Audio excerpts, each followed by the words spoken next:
I'll just start off with an opening statement today.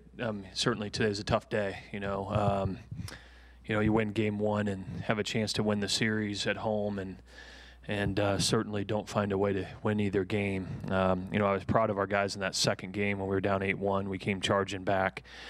But you got to credit Duke. Offensively, they went on the attack against us in both ball games and scored in the first inning in both games. And I thought they swung the bats pretty aggressively. And unfortunately, we just couldn't do enough, in that first ball game.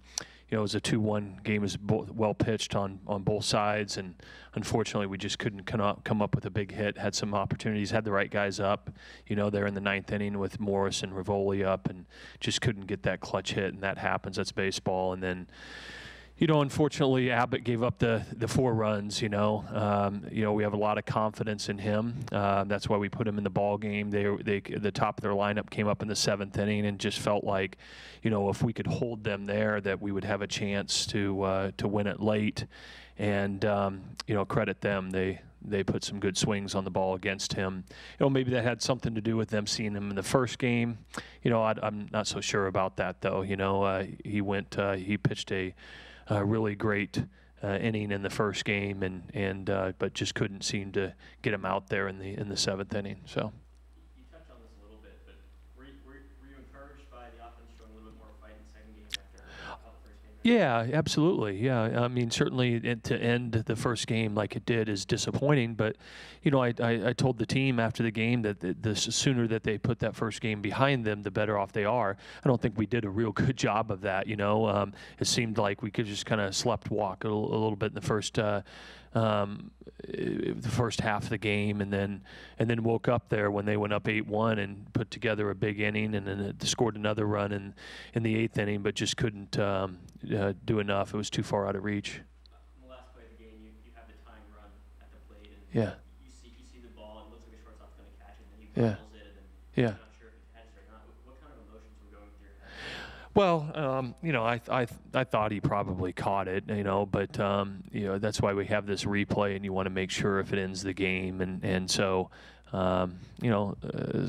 certainly you hope that it would have fallen, but we had our opportunities and just couldn't capitalize on them enough throughout the game. I told the team after the game, we got to learn from this. I mean, it's a learning opportunity, and if we don't take it for what it is, then we'll make a big mistake. So hopefully we'll get better. Obviously a tough way to start conference play. Yeah. But what can the team learn?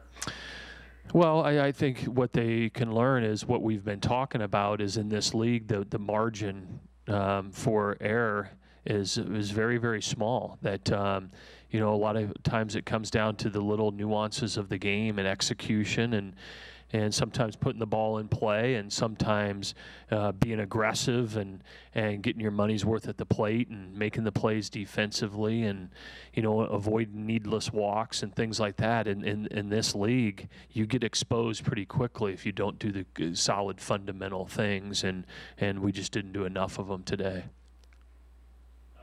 Game one, sort of offensively, yeah. kind of an outlier over the last yeah. few games. Yeah. Well, I was certainly encouraged by our offensive performance, late in the second game, and then in game one, certainly, I thought that we did a nice job, and hopefully we can learn and grow from that.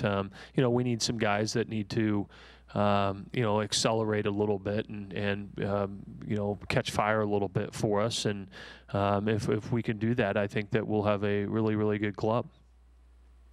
You mentioned how the weekend rotations are. Yeah. Yeah. What did seeing Griffin like today do for that sort of how you're thinking about how that's going to be looking? Well, it's I still like the way that it looks. I thought Griff battled. I mean, the guy went out there and gave us 7 innings and left the ball game with only 2 runs. That's quite a performance in this league. And I know early on they got to him, but he settled down and settled in and threw 5 nice shutout innings after giving up a run in each of the first 2 innings. And then, I thought Mike, for a freshman, I thought he battled. I really did. He took a ball off the stomach in that first inning, and he bounced back and showed some fight, and he gave us a chance. You know, in this league, if you can leave the game after 5 innings and still be in the ball game, you know, you did a nice job. And for a freshman, I thought against a good lineup, I thought he did a really nice job, and hopefully we can build on that. Nick Kent, Yeah. obviously yesterday played really well. He did. Yeah. Yeah, Nick. I'm really liking the way Nick Kent's playing. You know, he's aggressive at the plate. He's getting a lot of hits. He's squaring the ball up. He's playing a tremendous second base for us. So I'm excited the way that he's playing the game, and he's been a real spark for us. And you know, I talked about Nick Kent at the beginning of the year about how excited and how good of a player that I think that he is. And you know, the more at bats he's getting, he's showing what he's capable of doing.